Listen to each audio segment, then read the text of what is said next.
एकबिल्वं शिवार्पणं शाकै बिल्वपत्रैश्च अच्छिद्रैः कोमलैः शुभैः गौपूजां करिष्यामि। एकबिल्वं शिवार्पणं सारिग्राम शिवावारि पापहारि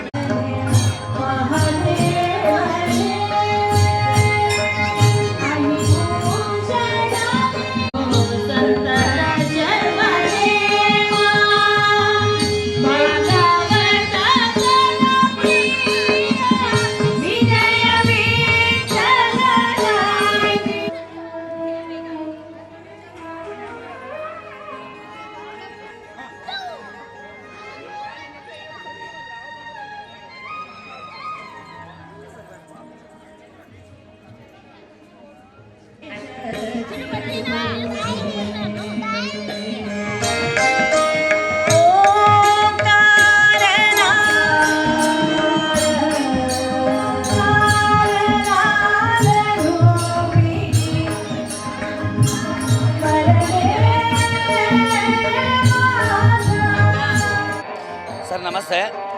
ನಾಡಿನ ಎಲ್ಲ ಜನರಿಗೂ ಕಾರ್ತಿಕ ಸೋಮವಾರದ ಕಾರ್ತಿಕ ಮಾಸದ ಶುಭಾಶಯಗಳು. ಇವತ್ತು ಮೈಸೂರಿನ ಕೃಷ್ಣಮೂರ್ತಿಪುರಂ ಅರಳಿಕಟ್ಟೆ ಗಣಪತಿ ದೇವಸ್ಥಾನದಲ್ಲಿ ಪ್ರತಿ ವರ್ಷದಂತೆ ಲಕ್ಷ ದೀಪೋತ್ಸವ ಕಾರ್ಯಕ್ರಮವನ್ನು ಹಮ್ಮಿಕೊಂಡಿದ್ದೀವಿ. ಇವತ್ತು 4ನೇ ಸೋಮವಾರ, ಕಾರ್ತಿಕ ಕಡೆ ಸೋಮವಾರ ಆದ್ದರಿಂದ ಸಾಯಂಕಾಲದಲ್ಲಿ 6:30ನಲ್ಲಿ ಗೋಧೂಳಿ ಲಗ್ನದಲ್ಲಿ ದೇವರಿಗೆ, ಮಹಾದೇವರಿಗೆ, ಗೌರೀಶಂಕರ ಸ್ವಾಮಿಗೆ ಷೋಡಶೋಪಚಾರ ಪೂಜೆಯನ್ನು ಮಾಡಿ ಭಸ್ಮಾಲಂಕಾರ, ವಿಶೇಷ ಭಸ್ಮಾಲಂಕಾರ, ಪುಷ್ಪಾಲಂಕಾರ, ಅಮ್ಮನವ್ರಿಗೂ ಸಹ ಪುಷ್ಪಾಲಂಕಾರವನ್ನು ಮಾಡಿ ತದನಂತರ ಭಕ್ತಾದಿಗಳೆಲ್ಲ ಸೇರಿಕೊಂಡು ಸಹಸ್ರಾರು ಸಂಖ್ಯೆಯಲ್ಲಿ ಭಕ್ತಾದಿಗಳು ಬಂದು ದೀಪವನ್ನು ಬೆಳಗಿಸಿದ್ದಾರೆ.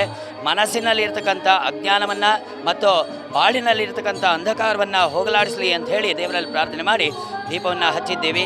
ಓಂಕಾರ ಸ್ವಸ್ತಿಕಾಕಾರದಲ್ಲಿ ಎಲ್ಲರೂ ಸಹ ಹಣತೆಗಳನ್ನು ಇಟ್ಟು ದೀಪವನ್ನು ಹಚ್ಚಿದ್ದೀವಿ. ಮತ್ತು ಈ ಒಂದು ದೀಪದ ಬೆಳಕಿನಿಂದ ನಮ್ಮೆಲ್ಲರ ಬಾಳಿನಲ್ಲಿ ಇರತಕ್ಕಂಥ ಅಂಧಕಾರ, ಮನಸ್ಸಿನಲ್ಲಿ ಇರತಕ್ಕಂಥ ಅಜ್ಞಾನವೆಲ್ಲ ನಾಶವಾಗಿ ಎಲ್ಲರಿಗೂ ಸಹ ಐಶ್ವರ್ಯಗಳು, ಆನಂದಗಳು, ಆರೋಗ್ಯ, ಸೌಭಾಗ್ಯ ಉಂಟಾಗಲಿ ಅಂತ ಹೇಳಿ ದೇವರಲ್ಲಿ ಪ್ರಾರ್ಥನೆ ಮಾಡ್ತೇವೆ. ನಾಡಿನ ಸಮಸ್ತ ಜನತೆಗಳಿಗೆ ಪರಮಾತ್ಮನ ಸಂಪೂರ್ಣ ಅನುಗ್ರಹ ಉಂಟಾಗಲಿ. ಸರ್ವೇ ಜನ ಸುಖಿನೋ ಭವಂತು. ರಾಧಾಕೃಷ್ಣ ಅಂತ ಹೇಳಿ ಈ ಕೃಷ್ಣಮೂರ್ತಿಪುರಂ ಗಣಪತಿ ದೇವಸ್ಥಾನದಲ್ಲಿ ದೇವರ ಅರ್ಚಕನಾಗಿ ನಾವು ಸೇವೆಯನ್ನು ಸಲ್ಲಿಸ್ತಿದ್ದೀವಿ. ಎಲ್ಲರಿಗೂ ಮಂಗಳವಾಗಲಿ, ಒಳ್ಳೆಯದಾಗಲಿ.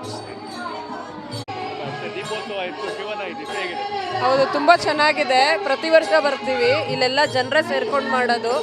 ದೀಪದಲ್ಲಿ ರಂಗೋಲಿನೂ ಮಾಡಿ ದೀಪನೂ ಇಡ್ತಾರೆ. ಆಮೇಲೆ ಶಿವಂದು ಭಸ್ಮಾಲಂಕಾರ ಎಲ್ಲ ಮಾಡಿದ್ದಾರೆ. ತುಂಬ ಸಡಗರದಿಂದ ಎಲ್ಲರೂ ಪಾರ್ಟಿಸಿಪೇಟ್ ಮಾಡ್ತಾರೆ. ಎವ್ರಿ ಇಯರ್ ಹೀಗೆ ನಡೆಯುತ್ತೆ. ತುಂಬ ಖುಷಿ ಆಗುತ್ತೆ. ಜನರು ಇಷ್ಟು ಪಾರ್ಟಿಸಿಪೇಟ್ ಮಾಡ್ತಾರಲ್ಲ, ಮತ್ತು ನಡೆಸೋರು ಎಲ್ಲ ಪ್ರತಿ ವರ್ಷ ಕಂಡಕ್ಟ್ ಮಾಡ್ತಾರೆ. ತುಂಬ ಖುಷಿ ಆಗುತ್ತೆ. ಹೌದು, ಎಲ್ಲ ಹಚ್ಚಿದ್ವಿ.